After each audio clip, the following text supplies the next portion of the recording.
Bien, saludos. Les habla el gran maestro Miguel Illescas.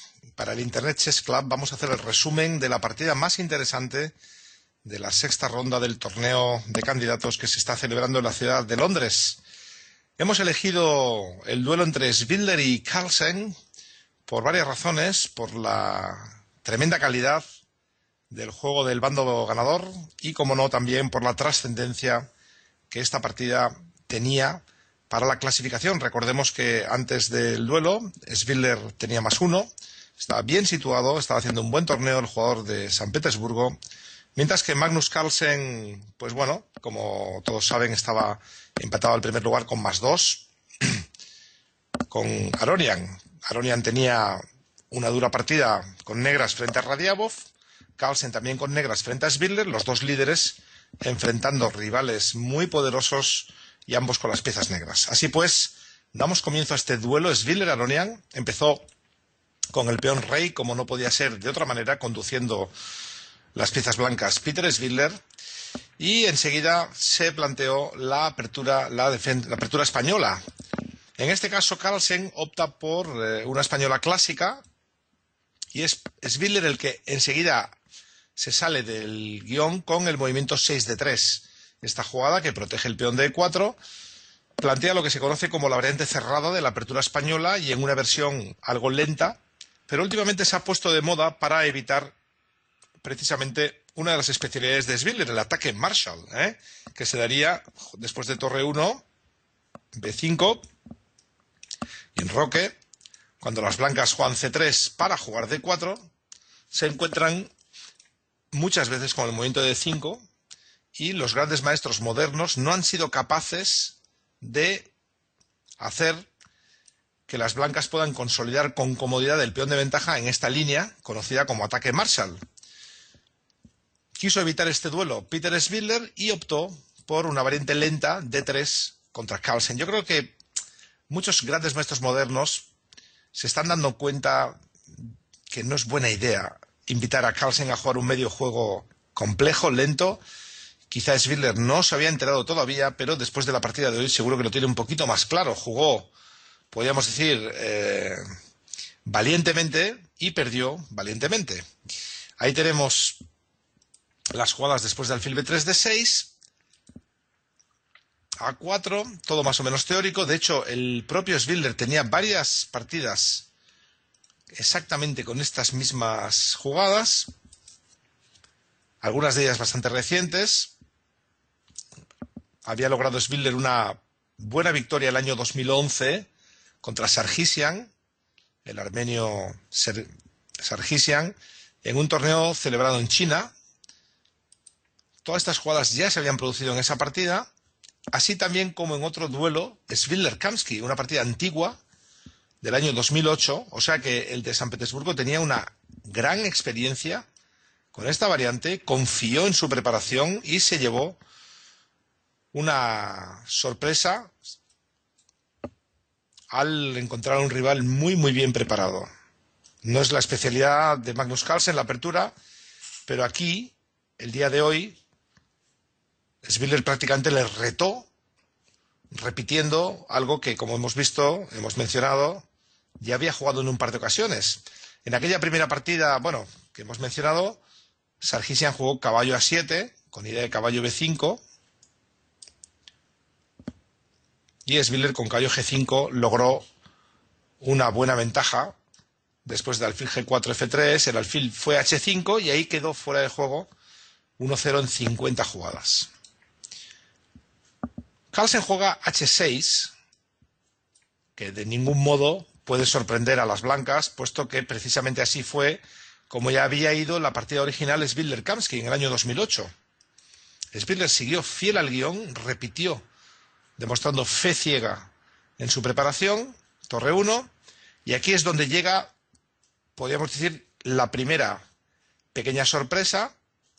Se aparta de la partida Svidler-Kamsky el gran maestro noruego Magnus Carlsen. En aquella ocasión, Kamsky, el americano, había jugado rey H8, H3, dama C8, alfil A3. Las blancas lograron un juego activo, que supieron transformar en victoria en 37 movimientos. Carlsen opta en su lugar por jugar dama c8. Este movimiento tampoco es nuevo. De hecho, se había jugado en esta misma ciudad, la capital británica, en Londres, el año 2012, es decir, en un torneo muy reciente, disputado en diciembre de 2012, por parte de Michael Adams con negras frente a Peter Leko. No sé si fue... Sí, debió ser ese torneo, sí. Leko Adams 2012. En aquella ocasión, el gran maestro húngaro Peter Leko, con las piezas blancas, jugó alfil a4, permitiendo la captura en c4, y después de alfil por c6, alfil b5, el juego más o menos se iguala, muy en el estilo de Leko, muy sólido. También estaba feliz en esta variante Mickey Adams. Como ven, la partida derivó en una estructura bloqueada en el centro, con una ligerísima ventaja por parte de las blancas que no fueron capaces de transformar, y el duelo finalizó en tablas en 47 movimientos. La novedad es alfil c2, y este debía ser el argumento, el as bajo la manga que traía Peter Svidler para la partida de hoy. Él fue el primero en innovar con alfil c2. A mí, sinceramente, no me parece nada especial. Es una jugada que invita a las negras a tomar en c4, ofreciendo la estructura de peones a cambio de la pareja de alfiles. Carlsen contestó de modo natural con torre de 8, la torre se pone ya enfrente de la dama enemiga y empieza a aparecer en el horizonte la posibilidad de que las negras rompan en el centro, como así fue. Las blancas jugaron dama e2, negras se organizaron muy bien. A mí, sinceramente, me parece que la preparación de Svidler fue francamente pobre para esta partida, porque fue él el primero en sorprender con 15 alfil c2, pero es que 3 jugadas más tarde las negras rompen en d5 y todo parece indicar que logran una posición muy, muy buena, muy cómoda, con movimientos absolutamente naturales. No sé exactamente qué fue mal en la preparación de Peter Svidler, pero lo cierto es que ya su jugada 20ª parece un error. El de San Petersburgo jugó h3, es una jugada lenta que, como veremos, permitirá a las negras tomar la iniciativa. Un movimiento razonable es dama e4, preparando incluso la posibilidad de una máquina y provocando a las negras a jugar f5, después de lo cual las blancas podrían regresar dama e2. Y me dirán ustedes, ¿y qué tiene de bueno perder 2 tiempos? Bueno, pues ya lo verán. Con dama e4 por lo menos se evita la jugada alfil f5, puesto que la torre está atacada. En la partida después de h3, las negras aprovecharon para ubicar su alfil en f5 y de pronto ganan la iniciativa gracias a la presión sobre el peón de d3. Fue algo sutil, pero así se pierde contra Magnus Carlsen. Con pequeños errores sutiles te acabas quedando un poquito peor, y a partir de ahí el noruego es implacable, como veremos en esta fantástica partida posicional de Magnus Carlsen.